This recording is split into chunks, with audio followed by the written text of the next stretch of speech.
Kalau menurut saya tegas saja Pak, mau lanjut enggak. Milenial, tapi bukan buat nyari suara biar ngedukung Yai Anies. Makanya Yai kalau Yai perhatiin di sebelah kiri ada yang pakai kaos Ganjar Pranowo Yai. Kita undang ke depan ya Yai. Mas bersedia nanya? Oke.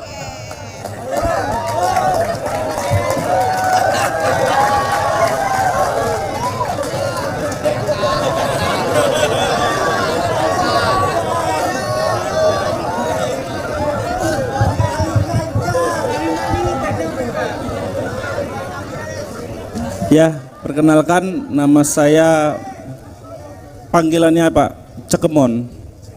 Mon. Langsung saja. Dari rakyat biasa aja Pak, rakyat jelata. Saya ingin bertanya, Bapak sering menyebutkan bahwa IKN akan dilanjutkan, akan dibatalkan, atau itu menurut saya abu-abu Pak. Karena Bapak bilang nanti tunggu masalah dasarnya selesai dulu. Nah Pak, di Lampung ini ada contoh konkret Pak, kota baru di sana 15 menit dari sini mangkrak. Buktinya proyeknya mangkrak, masalah dasarnya nggak selesai sampai hari ini. Nah, jadi menurut saya Bapak ini hanya cari aman saja, mengatakan IKN akan dilanjutkan tapi nanti. Kalau menurut saya tegas saja Pak, mau lanjut enggak. Alasannya bahwa udah diundang-undangkan harus dilanjutkan, tapi kapan? Masalahnya kita nanti pasti ada masalah lagi. Masalah dasar di Indonesia pasti selalu ada. Jadi IKN itu kira-kira bakal dilanjutkan atau tidak Pak? Nah, yang kedua Pak, kita tahu semua paslon ingin menang satu putaran. Tapi apabila Pak Anies nanti gagal lanjut ke putaran kedua atau kalah langsung di putaran pertama, kira-kira bakal mendukung ke 02, 03 atau malah oposisi saja? Kira-kira aja Pak, pendapat pribadi. Kalau partai kita nggak tahu ya. Ya itu saja, terima kasih.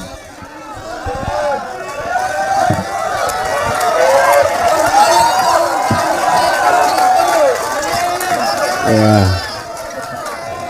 ini saya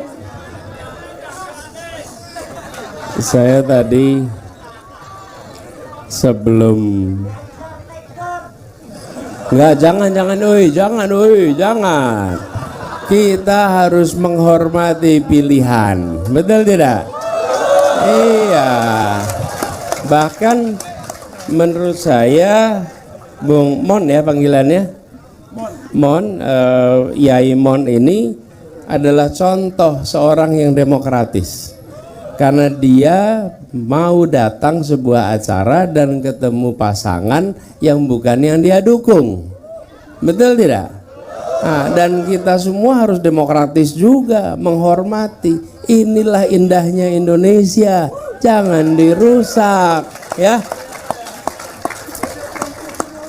Ya, nah saya mau sampaikan begini.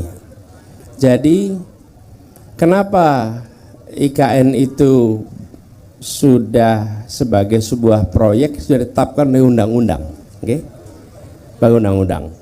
Nah, saya melihat pertanyaan paling mendasar, siapa yang akan menggunakan IKN itu? Yang akan menggunakan adalah aparatur negara. Aparatur negara, dari mulai presiden sama pejabat-pejabat dan pekerja pemerintah pusat, satu tempat itu. Oke? Ini sama seperti tadi saya coba cek, tapi kok nggak ketemu datanya. Di Lampung misalnya, di Lampung nih ada, kalau tidak salah 51% sekolah di Lampung itu statusnya rusak berat nih. Sekarang kita punya uang ini mau kita pakai untuk apa? Memperbaiki sekolah 51% yang rusak berat nih, atau mau dipakai untuk membuat gedung baru bagi dinas pendidikan? Begitu. Jadi bukan soal urusan dasar kita akan selesai. Tapi kalau ini bukan urusan dasar, ini problem. Problemnya apa? Sekolah rusak. Sekolah rusak, tidak ada anggarannya. Kenapa? Karena anggarannya dipakai untuk urusan yang lain. Pupuk, subsidi pupuk kita diturunkan kemarin. Nah, sementara petani kita mengeluh soal pupuk. Lah kalau kita alokasikan anggarannya untuk membangun kantor, bagi siapa? Aparat negara. Aparat negara masih bisa bekerja dengan kantor yang sekarang, nggak ada dampaknya. Oke? Jadi saya menghormati keinginan untuk membangun ibu kota, nggak apa-apa. Oke? Tapi hari ini kita sedang butuh menyelesaikan problem nih. Kalau sekolah rusak, itu beresiko. Oke, kemudian puskesmas. Kalau tidak salah 40% dari kelurahan kita masih belum punya puskesmas. Kita mau bangun mana?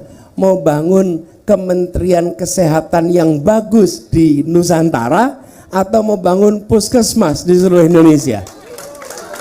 Itu persoalannya Bung Mon. Jadi ini menjadi persoalan yang sudah jadi politis. Kalau politis apa? Pokoknya kalau saya mendukung si A, maka programnya saya harus dukung. Menurut saya harus objektif. Harus objektif. Objektif itu artinya apa? Kita menyatakan baik dan tidak berdasarkan penilaian objektif, bukan berdasarkan afiliasi politik.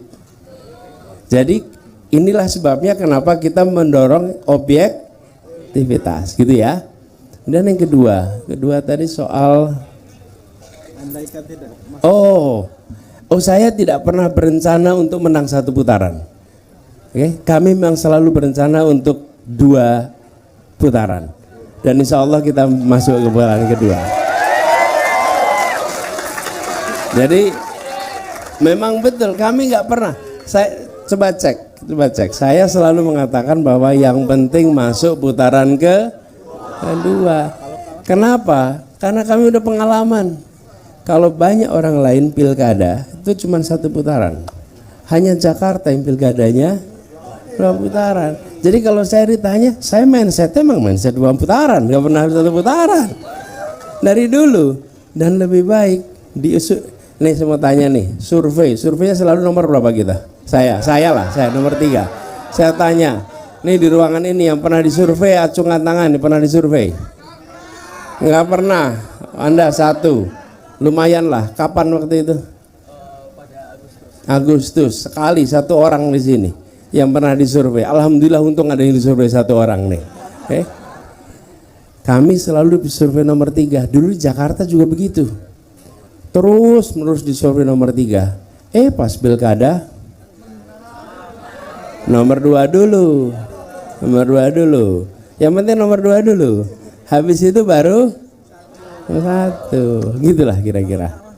Insya Allah menang.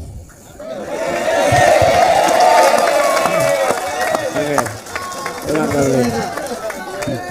Kita beri tepuk tangan untuk Yai Mon ini. Makasih. Oke, luar biasa memang. Yai Mon kalau nanti berubah pikiran nggak usah diumumkan. Ya, kalau diumumkan nanti repot beliau ya. Jangan, nggak usah diumumkan. Ya izin. Ini baru 2 pertanyaan di segmen